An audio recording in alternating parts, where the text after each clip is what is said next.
ادھر ترقی کوئی نہیں ہونی پاکستان میں، آپ کو نوکری کوئی نہیں مل رہی، آپ نے غریب ہی رہنا۔ القادر آپ پہ اتنی محنت کرے، آپ کو کسی قابل بنائے، اور جب آپ قابل بن جائیں تو پھر آپ جا کے دوسرے ممالک میں سرو کریں اور اپنے ملک کو بھول جائیں، صرف اس وجہ سے کہ یہاں پہ نوکری نہیں ملے گی۔ آپ نے کوشش کتنی کی؟ 90%، میں نے پردیس کاٹی ہے جی، 90% نوجوان جو یہاں پہ دن کو 2 بجے اٹھتے ہیں اور کوئی 50-60 ہزار پہ سٹارٹنگ جاب مل جائے اس کو ڈھونڈتے ہیں، وہ باہر جا کے جھاڑو بھی لگا لیتے ہیں، واش روم بھی کلین کر لیتے ہیں، پیٹرول پمپس پہ کام کر لیتے ہیں، ڈیلیوری کا کام کر لیتے ہیں۔ پاکستان میں نہیں یہ کام کرتے۔ یہ نا امیدی کہاں سے آئی آپ کے اندر کہ پاکستان میں کچھ نہیں ہو سکتا؟ آپ کو اپنے ادارے برے لگتے ہیں، آپ کو اپنا گھر برا لگتا ہے، ماں باپ سے اختلاف پیدا ہوتے ہیں آپ کے، نہیں ابو یہ کہتے ہیں، یہ صحیح نہیں کہتے۔ ابو نے ساری زندگی کاٹی ہے، آپ کو 16 سال کی عمر میں پتہ چل گیا ابو صحیح نہیں کہتے، لیکن اللہ جانتا ہے جب ابو کی ایج میں پہنچتے ہیں تب پتہ چلتا ہے نہیں ابو صحیح کہتے تھے۔ کانٹینٹ رسپانسبل ہوگا آئندہ آنے والی تمام تر تبدیلیوں کا۔ کانٹینٹ ڈیسائیڈ کرے گا ملک پہ حکمرانی کون لوگ کریں گے، کانٹینٹ ڈیسائیڈ کرے گا آئندہ معاشی حالات کیا ہوں گے۔ اس کانٹینٹ کو بنانے والے جتنے ذمہ دار ہیں اتنے ہی آپ لوگ بھی ذمہ دار ہیں، کیونکہ آپ پھیلانے والے ہیں، آپ دیکھنے والے ہیں۔ تو کیا وجہ ہے کہ آپ لوگ اس کانٹینٹ کا حصہ بن کے بیٹھے ہوئے ہیں جس کانٹینٹ کا آپ کو حصہ نہیں ہونا چاہیے؟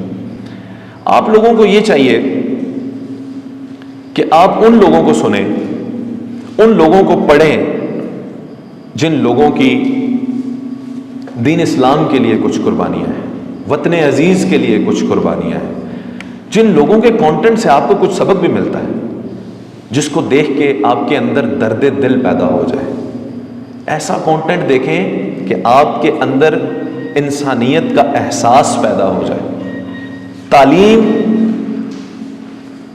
آپ کو سکھا لیں گے، مذہب آپ کو بتا لیں گے، ایتھکس، اخلاقیات آپ کے اندر صرف اور صرف پریکٹیکل ہونے سے آئیں گے، دیکھ کر آئیں گے۔ کسی کو جب تک دیکھیں گے نہیں اخلاقیات نہیں سیکھ سکیں۔ اپنے ملک سے محبت آپ لوگوں نے چھوڑنی نہیں ہے، تو ہمارے خون کے اندر، لیکن یہ ہمیں یاد پتہ کب آتا ہے؟ جب کبھی کو ہلکی پھلکی انڈیا سے جھڑپ ہو جائے نا، تو ان دنوں میں ہم صحیح پاکستانی بنے ہوتے ہیں، سارے فوجی۔ پھر جب معاملات صحیح ہو جاتے ہیں تو ہم تھوڑا سا، تو ہمیں پتہ ہی نہیں ہے، ہمارے لاشعور کے اندر وہ بات ڈالی جا رہی ہے اور ہم جو ہیں اپنے ہی ملک کے اگینسٹ کام کر رہے ہیں، ہمیں پتہ نہیں ہے۔ اس لیے صرف اور صرف ایک ہی درخواست آپ لوگوں سے آج کے دن، نا امیدی چھوڑ دیں، یہ ملک آپ کو پے بیک کرے گا۔ آپ اس کے لیے کچھ کرنے کا ارادہ کریں، اپنے ماں باپ کے لیے، اپنی سوسائٹی کے لیے کچھ کرنے کا ارادہ رکھیں۔ جب آپ رکھ لیں گے ارادہ، جب آپ سوچ لیں گے کہ ہم نے اس ملک کے لیے کچھ کرنا ہے، تو مواقع بھی سامنے آئیں گے۔ القادر یونیورسٹی کی مثال کیوں نہیں لیتے آپ؟ کہاں سے یہ پروجیکٹ شروع ہوا؟ کس طرح سے اللہ کی ذات نے آسانیاں پیدا کی؟ آگے بھی آنے والے دنوں میں آسانیاں پیدا ہوں۔ آپ کو ریزن پتہ ہے کیا ہے؟ صرف دو ریزنز ہیں۔ ایک ہے ان کی نیت اور دوسرا ہے پازیٹیوٹی، بس دو چیزیں۔ نیت بہت اچھی تھی کہ بچوں کو آج کے اس جدید دور کے اندر جدید تعلیم کے ساتھ ساتھ دینی تعلیم بھی دینی ہے۔ میں قربان جاؤں اس شخص پہ کہ جس کا یہ سلوگن تھا کہ ہمارے بچے جب پریکٹیکل فیلڈ میں جائیں گے اور کوئی جاب یا بزنس کریں گے تو صرف یہ ریئلائز کریں گے اور یہ اپنا بیانیہ رکھیں گے کہ یہ کام حلال ہے یا حرام ہے۔ اگر حلال ہے تو ہم کریں گے، حرام ہے تو قربان۔ آج کے اس دور میں یہ بیانیہ جہاں پہ نہ حلال کی تمیز نہ حرام کی تمیز، تو یہ ہے وہ پازیٹیوٹی آپ کے سامنے ہے، یہ ہے وہ امید کی کرن۔ ہر اینگل، ہر طرف سے اس معاشرے کے اندر آج جو فضا ہے آپ کو نا امیدی کی ہی باتیں ملیں گی. ابھی سے جتنے بچے بیٹھے ہیں ان سب کو حضرت صاحب یہی فکر ہے ساڈا کی بنے گا. تو آپ رزق کے لیے اتنے پریشان کیوں ہیں؟ یہ آپ نے کب سے طے کر لیا کہ رزق جو ہے وہ ہم نے اپنے گھر والوں کو دینا ہے؟ اب آپ اللہ والے سوال کریں گے تو رزق تو اس نے دینا ہے، اس کے لیے کوشش کرنی ہے، اس کے لیے کوشش کرنی ہے. محنت اپنے کردار کے لیے ہوتی ہے. اپنی کردار کو آپ نے بہتر کس طرح سے کرنا ہے. یہ جو میرے گرد و نواح میں لوگ ہیں ان کے لیے آسانیاں کیسے پیدا کرنی ہیں، محبتیں کیسے بانٹنی ہیں، پازیٹیو کیسے رہنا ہے، لوگوں کو حوصلہ کیسے دینا ہے، تھپکی کیسے لگانی ہے، یار ہو جائے گا. یہ کوالٹیز جس انسان کے اندر ہوتی ہیں نا وہ کامیاب ہو جاتے ہیں.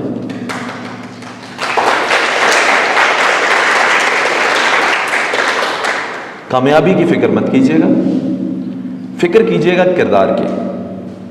اور جیسا کہ میں نے پہلے کہا کہ آپ لوگ کورے کاغذ ہیں، بالکل بلینک پیپر. اپنے آپ کو بنائیں اور رزق کا معاملہ اس پہ چھوڑیں جس کا یہ حکم ہے کہ میں ہی دوں گا تو وہ آپ کو دے دے گا. نصیب سے زیادہ وقت سے پہلے کسی کو نہیں ملتا، آپ کو بھی نہیں ملے گا. لیکن یہ میں آپ کو دعوے سے اور اپنی زندگی کے مختصر سے تجربات سے یہ دعوے سے یہ بات کہہ رہا ہوں، اگر آپ لوگوں کے لیے آسانیاں پیدا کریں گے، لوگوں کے لیے اچھے ہو جائیں گے، اپنے دل میں نرمی لے آئیں گے، آقا علیہ الصلوۃ والسلام کی زندگی مبارک کو فالو کریں گے. سارا نہیں کر سکتے، کچھ تو کریں گے. اخلاقیات اپنے اندر لے آئیں گے، انسانیت لے آئیں گے، درد محسوس کریں گے. نبی پاک صلی اللہ علیہ وآلہ وسلم فرماتے ہیں خلق اللہ کا کنبہ ہے. ہم تو اپنے ساتھ بیٹھے ہوئے کو کافر سمجھتے ہیں، وہ کہہ رہے ہیں خلق اللہ کا کنبہ ہے. انسانیت اپنے اندر پیدا کریں، اڈاپٹیو ہو جائے، دور کی سوچیں، سب کو ساتھ لے کر چلیں. آپ کی کامیابی جو ہے وہ یقینی ہے. اور اس سوشل میڈیا کا جو ہمارا آج کا موضوع تھا یہ ہے کہ پازیٹیوٹی لینی ہے. اس سے بھی ہر چیز کے پازیٹیو اور نیگیٹو اثرات ہوتے ہیں. آپ اس سے بہت کچھ لے سکتے ہیں، بہت کچھ لے سکتے ہیں. ریسرچ کریں، پڑھیں، اچھے لوگوں کو سنیں، اچھی بات کہیں. چھوڑ دیں یہ ملک میں یہ ہو گیا وہ ہو گیا، ملک ایسے چل رہا ہے، نوکریاں ختم ہو گئیں، پیٹرول اتنے کا ہو گیا. ہر چیز اوپر ہی جاتی ہے، نیچے کچھ بھی نہیں آتا. آپ لوگ اپنے کردار بہتر کریں اور مشکل سے مشکل حالات کے اندر، فرسٹریشن کے حالات کے اندر مسکرانا میرے آقا نے سکھایا صلی اللہ علیہ وسلم. مشکل سے مشکل حالات کے اندر بھی اپنے آپ کو کام کھول رکھنا میرے آقا علیہ الصلوۃ والسلام نے سکھایا.